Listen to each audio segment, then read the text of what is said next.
This is how you usually see me, just walking around with my camera in hand, maybe a backpack, but that's it, nothing else. The reality though is very different. This is what it looks like in the field most of the times, because most of the times I bring along my video camera and my tripod to record myself out there taking pictures, to document my work. I've been making videos like this for years, so much that it's part of my workflow now. And this is just one thing I do to share the behind the scenes.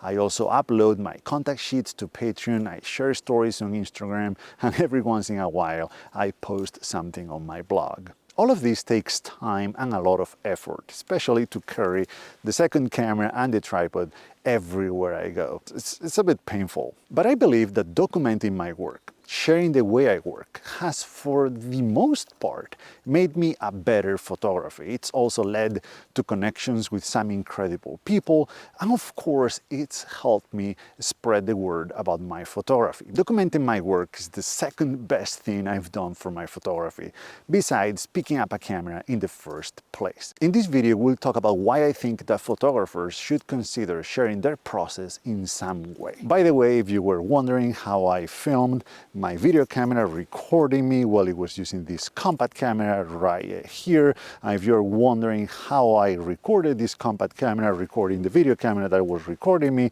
while it was using this 360 camera, and now if you're wondering how I recorded the 360 camera recording the compact camera recording the video camera that is recording me, well, it gets too complicated from here, so let's go back to the video. Documenting my work has made me a better photographer because it exposes my process to others. Believe me, there is nothing like being watched or feel like you are being watched to make you try your best, at least for me. As I said many times, one of the biggest struggles of what I do is not having a boss, a customer, or a specific goal, because that means that I can give up whenever I want. No one is going to yell at me or complain about it. However, if I commit to making a couple of videos a week, I have to take risks.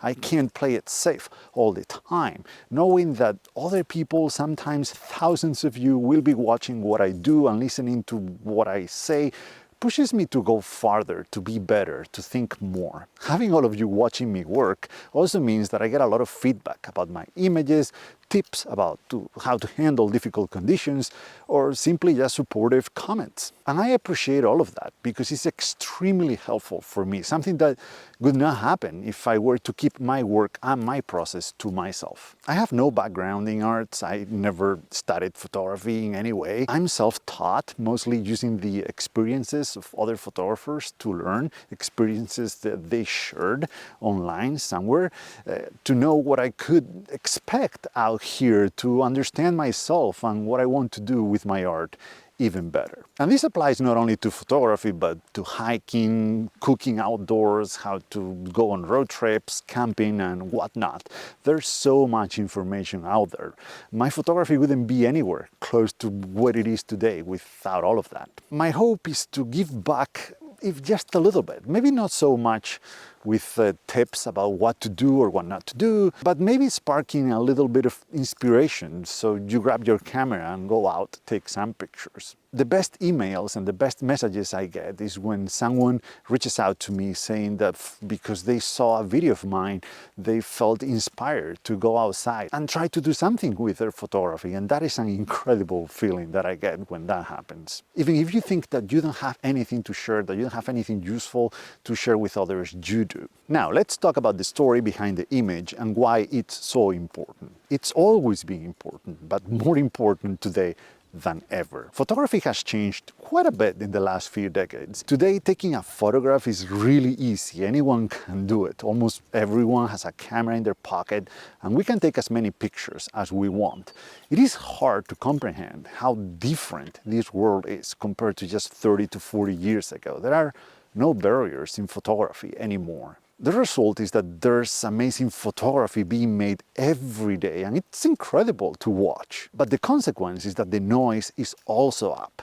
It's very, very loud out there, and it's probably harder than ever to get noticed as a photographer. If you think this is bad, just wait, because AI is already here and it's only getting better. The noise is about to increase tenfold. But in this ever-evolving world of ours, you might have noticed another trends, like film has had a comeback recently. Digicams, plastic cameras, Polaroids, you name it. There's a very thirsty audience for those things out there because they stand out from the crowd. I can tell you from experience because a lot of people started to follow me, to follow my journey, not just because of my images, but mainly because I shot with a medium format film camera. I know because a lot of them left when I switched to digital, even though the images are were pretty similar, or even better than the ones that I was making before. The truth can be painful to some, it definitely was to me, but it needs to be told.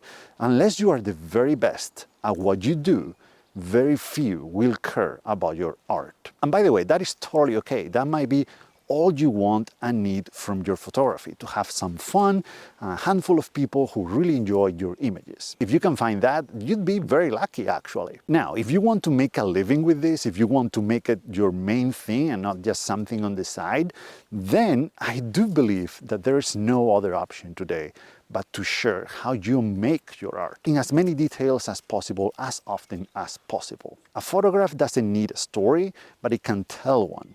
But as important as that story, if not more, it's the story behind the photograph, how it was made. A few years ago, I did a tour of a few art galleries around here, trying to get one to sell my photographs. I got nothing, but I learned a few things. First is that many galleries just won't even accept photography. I was surprised about that. And the ones that did usually only took film work. You know why? Because when someone goes to a gallery, they don't just walk to the wall, look for the photograph they like the most and buy it. No, no, no. They talk to the expert, to the person there in the gallery. They listen to them and the stories they have to tell about the pieces they carry. They hear stories about the artists, how long it took them to make them, the processes they used, the inspiration behind their art. The more interesting those stories, the story behind the piece, the more unique it sounds, the better. That way the owner of the piece feels a deeper connection to the art, much more than an anonymous framed picture bought at IKEA. That's why film photography does relatively well today, even when the actual quality of the art is similar to the digital counterpart, or worse, because the story behind the work is just better.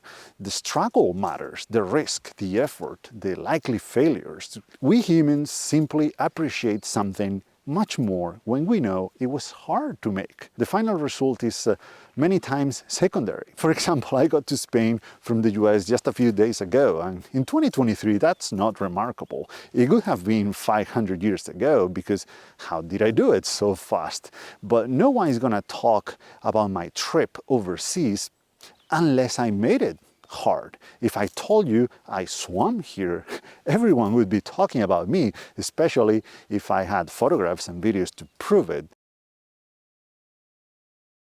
So how we get there matters a lot, sometimes even more than getting there in the first place. Going back to photography, AI is about to change everything again. In a few years, we'll look back at the differences between film and digital photography and we'll laugh, because this is going to be a complete change in the way we think of art, what a piece of art means. AI will be able to create art at a pace and a quality not achievable for humans. But there's one thing AI will never, ever have that we human photographers do have, is the story of how we made it. And there's no better way to share that story than documenting your work, ideally on video, but it can also be done with contact sheets, newsletters, podcasts, blog posts, you choose. Like it or hate it, I think that this is the reality of photography today. And if you want to make it, and you don't need to make it, photography for most people should be just something fun to do. But if you want to make money with this, if you want to make a name for yourself, you are going to need to go to the places where most people are not willing to go. And that's it. I just wanted to convince you to start sharing your behind the scenes, your process, your work in the field.